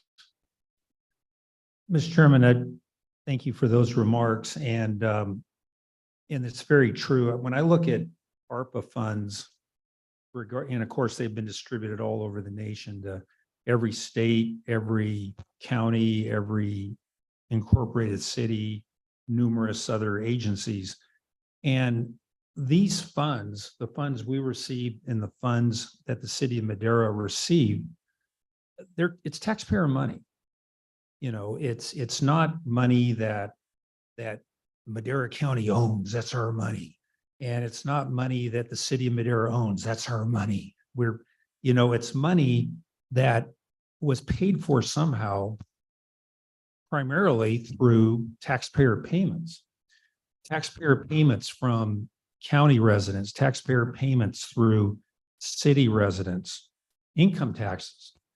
And it's one of those things that if it is taxpayer money that the people of Madera contributed to in terms of their federal income taxes, shouldn't they reap the benefits of that money through the opening of a hospital, or to help keep a Madera Community Hospital going for the opportunity for it to open up? So so I believe it's a valid request. It's a sound request. And it's something that we as a community, whether the county or the city, need to work together to help fund the burn rate. Thank you. Sure. Yeah, I appreciate those comments, and I echo those comments as well. MCH does not stand for Madera County Hospital. It is a community hospital, and we all need to work together to make sure that we are doing what we can. So this burden should not be placed solely on the county. And I strongly urge the city of Madera to step up and use their funds. And there are some other issues with this that I have, that the state said that they would have a funding decision by mid-August. Here we are mid-August, and they failed. So this is we're not dealing with something minuscule. This is a community hospital that is, being held together with tape right now.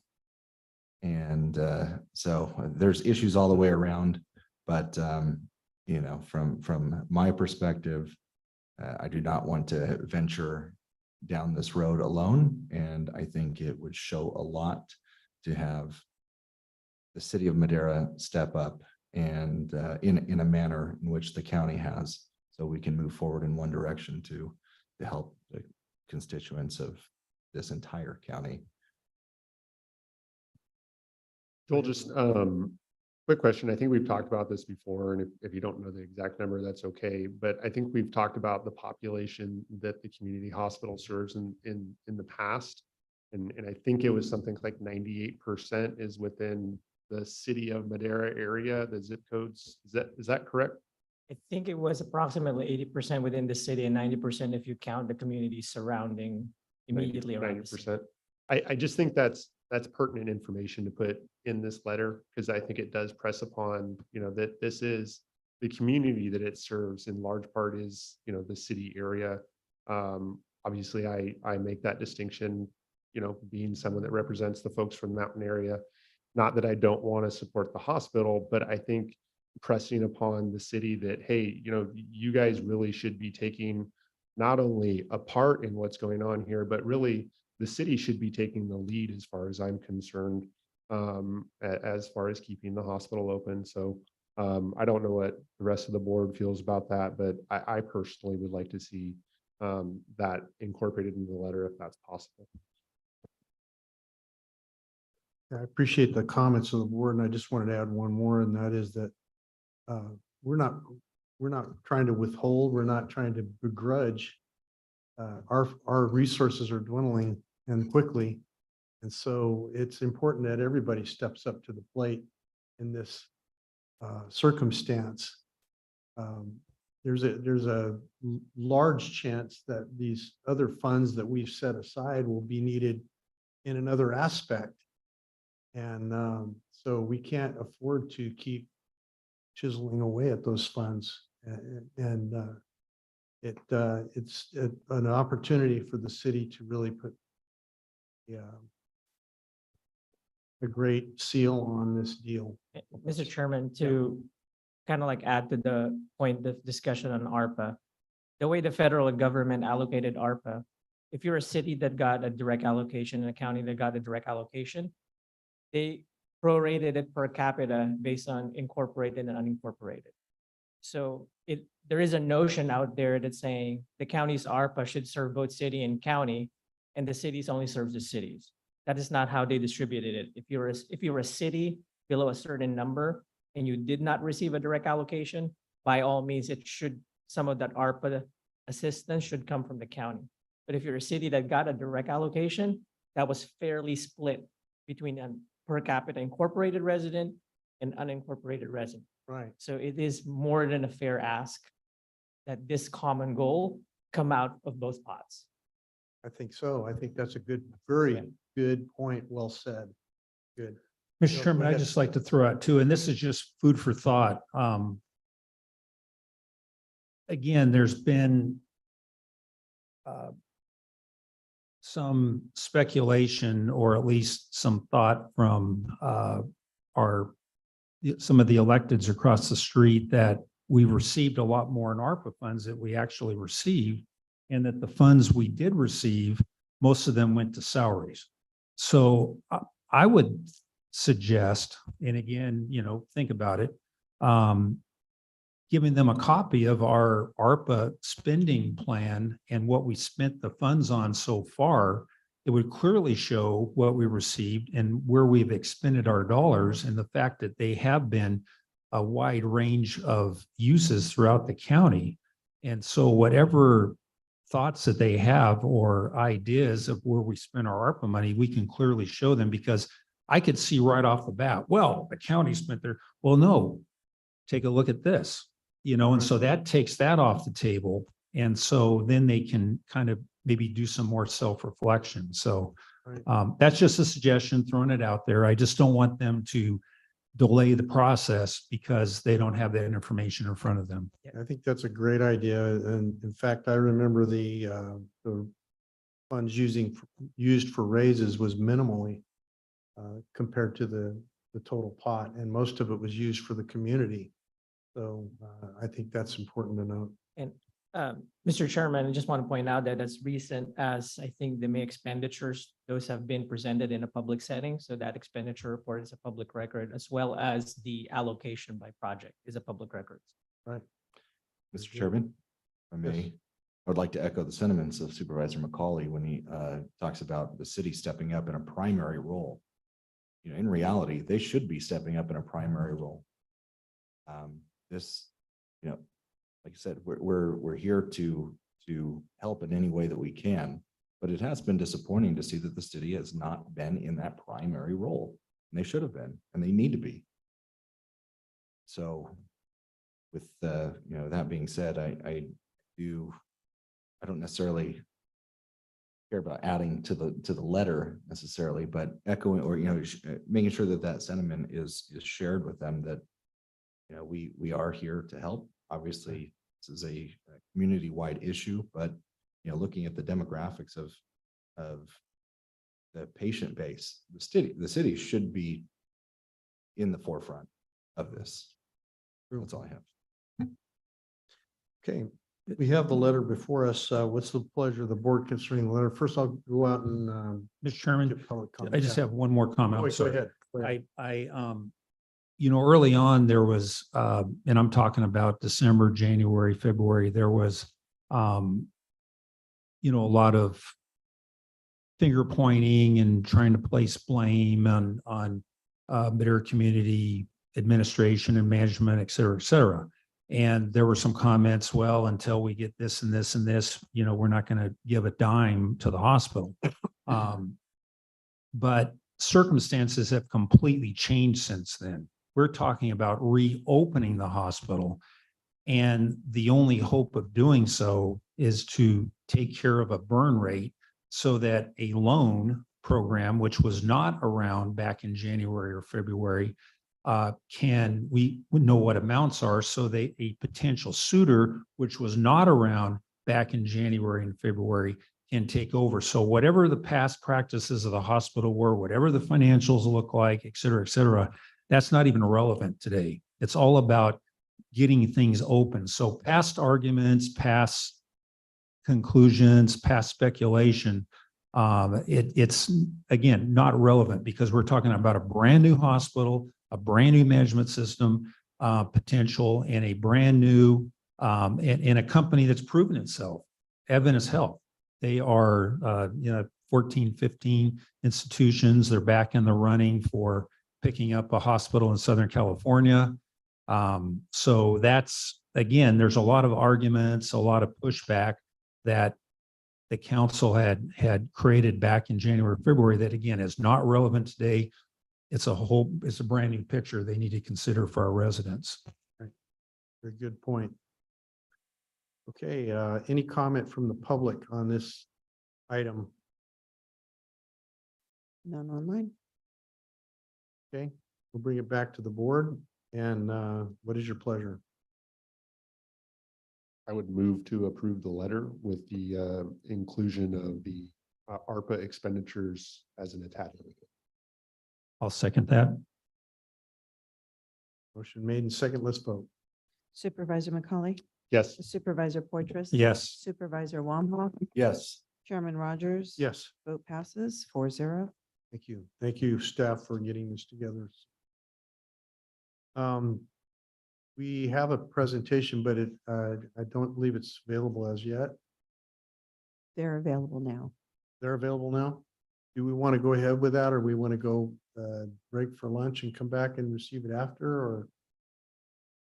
They have assured me that it would be a short 10-minute presentation, I Okay, think. I So think we can go ahead with that then. Let's go ahead and have the presentation. I'll let you lead the charge, Bobby.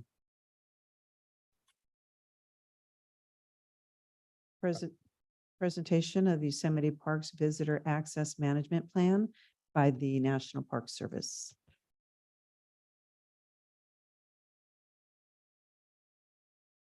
And Chair, while we're getting ready, I do want to thank you for bringing this item forward, allowing time on the agenda for park staff to provide this presentation.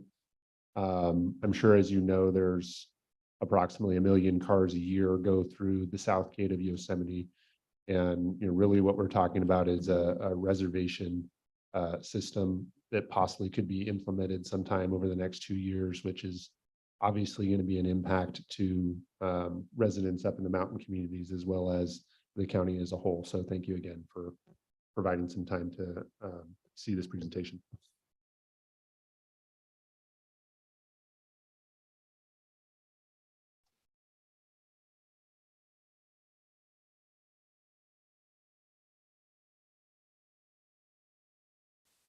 Okay, then it looks like the slides are up, so I will go ahead and get started. My name is Rachel Collins. I am the project manager for the Visitor Access Management Plan.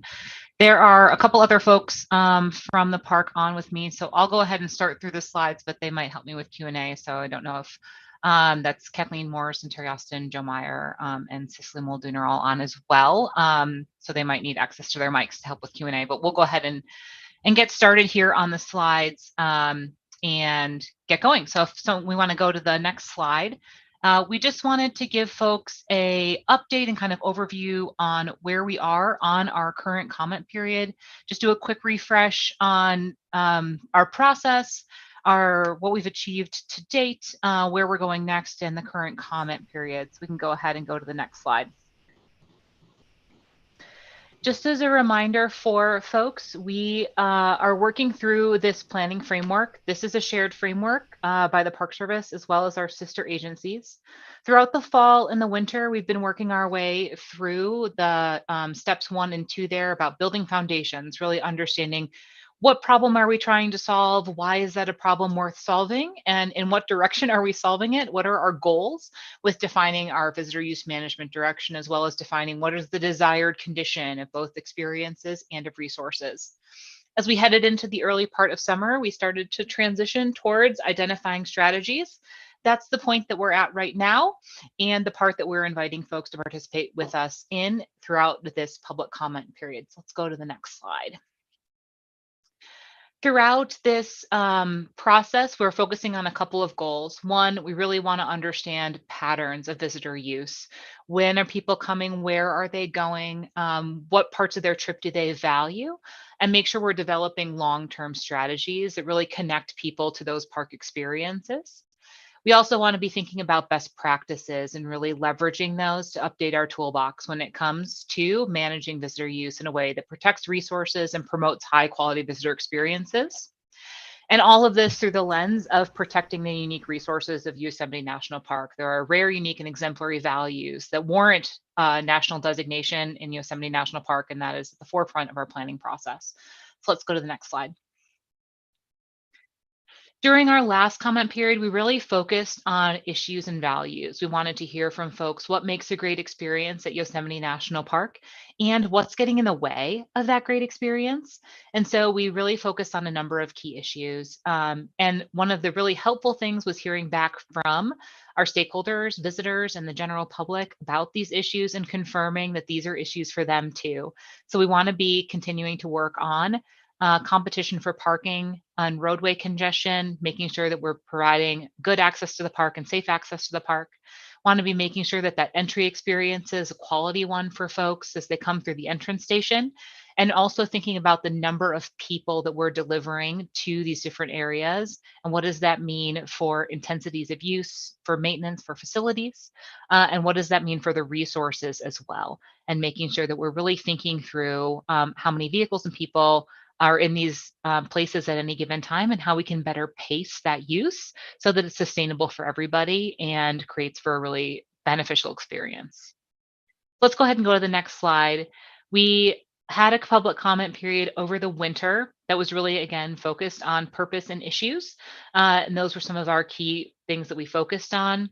Wanted to share a little bit about what we heard, not just related to issues, but who we heard from, and that's on the next slide. We did hear from letters from all 50 states, including 8 additional countries. We received over 4,000 individual pieces of correspondence, and within those had almost 7,000 unique comments, ideas, and pieces of feedback that we contributed to our process and to our analysis. We're hoping for an equally robust comment period as we head through this one this summer. Let's go ahead and go to the next slide. We also are working through some different phases. We've spent, like I said earlier, working through foundations and problem analysis is in phase 1. We're just at the beginning stages of phase 2, working on concepts and strategies and inviting our stakeholders and the public into that process with us to share their ideas on that before we start turning our attention towards analysis of those ideas. Let's go to the next slide.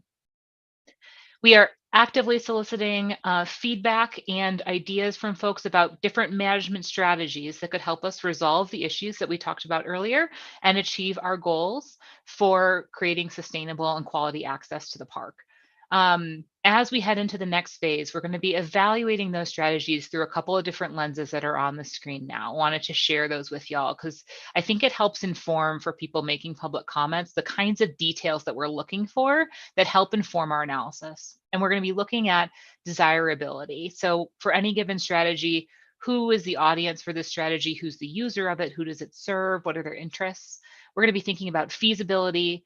Can we implement it? What's it going to take to implement it? And also thinking about sustainability. We're going to be thinking about can we continue to implement this over time? What resources is it going to take for them to do over time? And what are going to be the impacts, both positive and potential trade-offs to resources and experiences from implementing that strategy? So this we wanted to bring up because I think when people are submitting comments, we want to really encourage folks to be as detailed as they can with the who, what, where, when, and why of that comment so that we can use that to inform our feasibility, desirability, and sustainability analysis of those. That just comes in our next phase. So what are the ideas we're looking at right now is on the next slide. We know that there is no single solution that is going to resolve all of these issues. There is no silver bullet that is going to give us, exactly what we need from a goals perspective for the different areas of the park. But we do know that there's a couple different buckets of strategies or categories that we really want to be taking a look at that could make meaningful improvements. So we want to be looking at reservation systems. And want to be hearing from folks of the pilots, including the reservation pilots and the messaging pilot this year. What's working for you? What are the best of that we want to be carrying forward? We also want to be thinking about wayfinding and orientation. How might messaging contribute to those strategies? Are there any upgrades or modernizations to entrance stations that improve that entry experience? We want to be thinking about bicycle and pedestrian opportunities. Are there gaps in the network? How could we be improving that? We want to be thinking about transit and shuttle. How does that contribute to the overall system? And if there's other updates or modernizations to infrastructure to consider, we want to be hearing about those as well. We did take a really hard look at infrastructure and levels, types, and intensities of development for both Tuolumne as well as Yosemite Valley in the river plans. But there are other areas of the park that we maybe haven't looked at with that same level of detail. And so we want to be hearing those ideas in this process as well. So let's go to the next slide. We wanted to remind folks we are in an active comment period through September 6th, hoping to hear from folks what strategies or combinations of strategies best meet the purposes of our plan. And are there any strategies that aren't on our list that should be and that we should be considering as we head into next phases? So with that, we'll go ahead and turn it over to questions on the last slide. Anyone have any questions? Go ahead, Bobby. Yeah, thank you again for the presentation. It is one I've seen a couple times, and I know you guys are being very thoughtful in everything you're doing with the understanding that there are going to be a lot of impacts, not only to the people that want to visit Yosemite, but to those of us that do depend on Yosemite there as an attraction.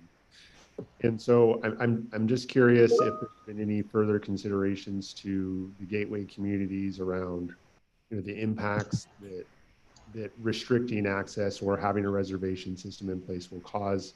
And primarily I'm talking about what are people going to do when they can't access the park. And I know that to have a truly successful reservation system, the park is going to need the partnership of, the gateway communities, and part of that to me is going to be recommendations built out of this review, this study, that encourage our policymakers to make investments in our gateway community, so that way we can, build up capacity to really provide a great visitor experience. Because, for us in Madera County, the experience doesn't start when they reach the park. It starts when they enter Madera County, right? And so we want to be sure that we can take care of visitors coming through from start to finish. So those are some comments kind of that I've already provided to staff, but I'm just curious if there's been any further discussions around that. A little long-winded, I apologize. No, that's okay. I'll jump in. I think no necessarily further thoughts on it because we still are in this brainstorming, collaborative brainstorming phase. And so I think we're looking for ideas about, how can we meet the goals of better pacing visitation, so that people aren't necessarily arriving all at one time, but improving that experience. How could we do better pacing? How could we think about other areas? And what are some of the ideas that would work both for the gateway communities as well as meet the purpose and need of the project? So I think we're all ears for those ideas, and it could be anything from different configuration of a reservation system, time starting earlier and later. How does transit play into those ideas? I just think there's a big range of possibilities that we all could be looking at, and we want to make sure that's a real focus of this comment period, is to make sure that we've really done our due diligence with collecting up all of the good ideas and really making sure that we've thought about them before we start to put together anything that looks or sounds like scenarios or alternatives or anything like that. And I guess my point is, again, transit starts in the gateway communities. And if we don't have the infrastructure in the gateway communities work, the changes that are forthcoming, I just don't see success. I don't see us being able to really provide that visitor experience that everybody is striving to find. So I just, again, want to make those comments very clear that the visitor experience starts in the gateway communities. Thank you. Thank you. Any further questions? If not, thank you for the report. Thanks for your time today.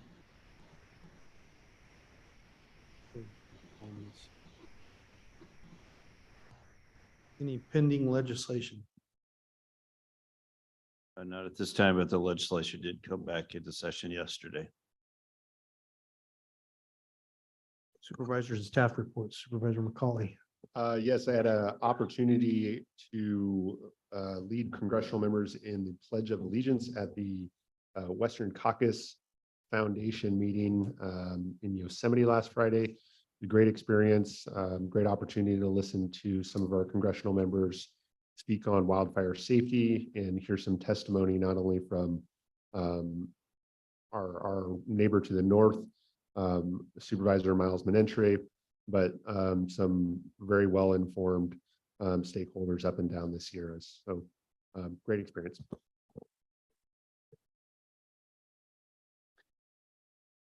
Mr. Chairman, I just kind of chuckled when our CAO mentioned that our legislators back in session, and it reminded me of the Mark Twain quote that no man's life, liberty, or property are safe while the legislature is in session. Thank you. That's my comment. Very good. Yeah, apropos. I have nothing to report. This last Friday, I was offered an opportunity to take a cruise down the San Joaquin River on a riverboat. And although the first one engine overheated and we had to float back, we hopped on a second one and got stuck multiple times. But for the majority of the ride, it was all smooth sailing. But I think it was one of those experiences where I was thinking, this is so beautiful and it's right in our backyard, especially being in District 1 and having that river be the border of District 1 and knowing that it's there, and learn about all the opportunities that you can have to learn to kayak and fishing opportunities and hiking trails and things like that. And so I would encourage everyone just to carve out a little bit of time and go cruise down there and just kind of take in the beauty that we have not too far away. Good thoughts. Thank you. BAO? I was just going to share that last week I rolled over 40 years of law enforcement experience, mostly full-time, but now just barely part-time. And a fun time. So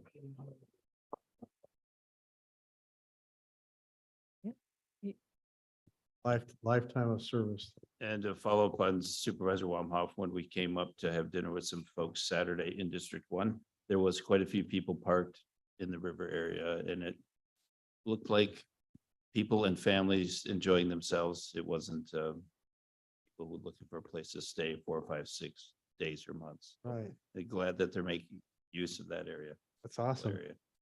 Beautiful. Where'd you eat District 1? Yeah. The riverboat. Where'd you eat District Oh, 1? eat. That's a highly confidential place because I don't want you to horn in on my homemade chili relleno. So somewhere in the old ranchos. Okay.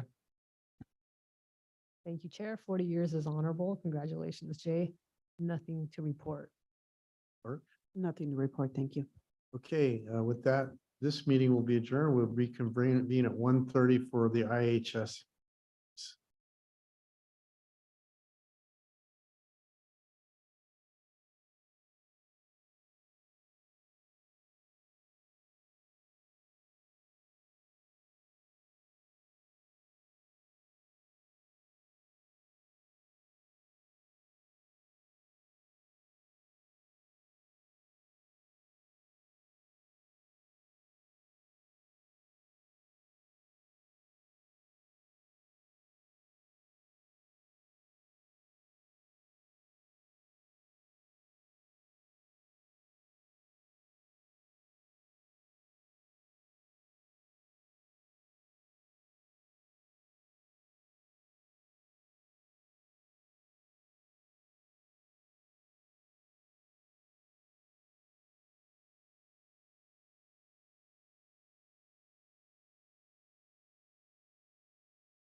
Okay, this meeting of the IHSS board is now convened. I believe we have to take care of some small items before we go to closed session, and that would be the minutes from the previous meeting. I'm looking for it. Anything on the agenda? That's right, Chair. Under consent calendar, there's consideration of approval of your regular meeting minutes for December 13th, 2022. Thank you for clarifying. I'm still looking for my agenda. I don't see it, but that's okay. I'm good. Is there any comment from the public on the consent calendar? If not, I'll bring it back. What's the pleasure? Move to approve. Made, Second? motion made, second, let's vote. Supervisor McCauley? Yes. Supervisor Poitras? Yes. Supervisor Wamhaugh? Yes. Chairman Rogers? Yes. Vote passes 4-0. Any additions to the agenda? Okay. Any public comment at this There are time? no additions. Anyone on the line?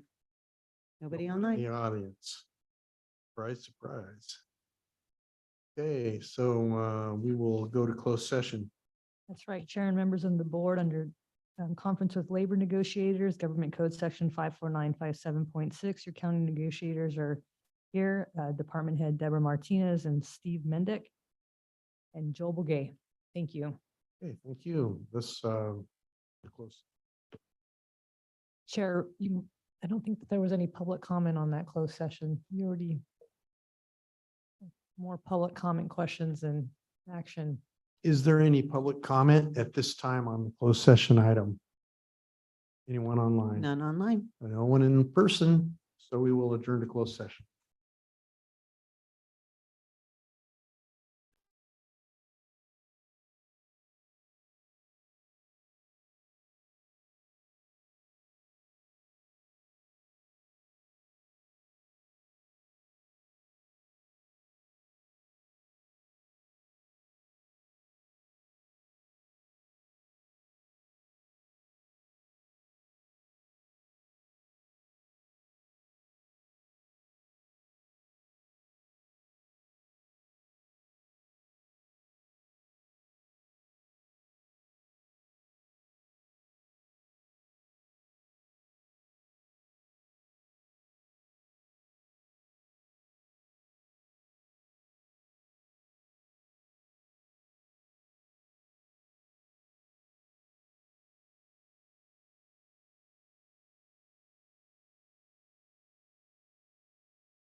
Okay, we have returned from closed session. County Council, anything to report from closed session? Chairman, there is no reportable action from the closed session. Okay, this meeting is adjourned.